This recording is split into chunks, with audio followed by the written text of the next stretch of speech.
Saipo, tu esi veterāns, tu esi izdarījis lielas lietas, bildinājis savu izredzēto. Mēs jau šodien spriedām žūrijā, ko Saipo varētu šodien izdarīt, kādas paziņojumus dot. Un mēs tādu paziņojumu nesadzirdējām, un arī klausītāji nesadzirdēja, tā kā Saipo, kādam uz tās strīpas jāsēž, viņš nav pirmo reizi, un droši vien, ka ne jau vēl tas tā ir. Es saprotu, ka pagājuši reizi īstenībā Saipo izcēla sev šos te punktus ar šo te trako soli, ko mēs pēc tam visi vēl ilgi aprunājām, bet mums bija tāda ideja, ko viņš šoreiz izdarīs, kas būs tāds. Jo tas priekšnesums īstenībā idejiski nebija slikts, un arī tie puiši, kas nāca viņam palīgā, un viņš tā kā precinieks, un viss tā loma saistībā ar to, ko viņš arī tagad dara, bet diemžēl Saipo arī vokāli ļoti nestabils bija šovakar. Kaut kādā brīdī tas sāk vilkt uz tādu šlāgeri, un līdz ar to tas profesionālisms arī viņam momentāli kritās. Bet runājot par Saipo, par tām viņa 3 reizēm, es domāju, ka viņam ir diezgan daudz jāizsver viena cita lieta.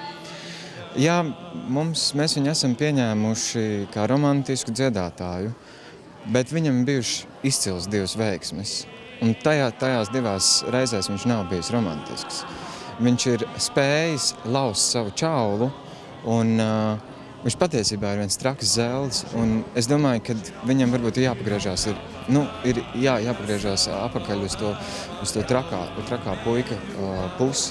Viņš šoreiz ir pierādījis to, ka vēl joprojām pierādījis to, ka viņš varētu būt spēcīgs pēc skolas, spēcīgs ansambļa dalībnieks. Viņš nevar būt solists.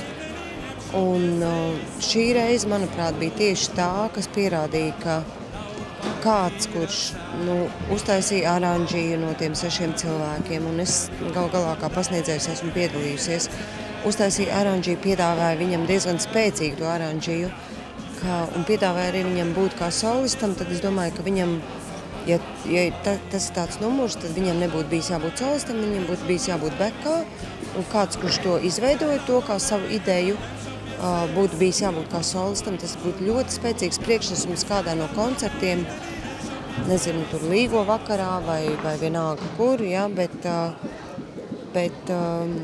solo nav viņa lauciņš,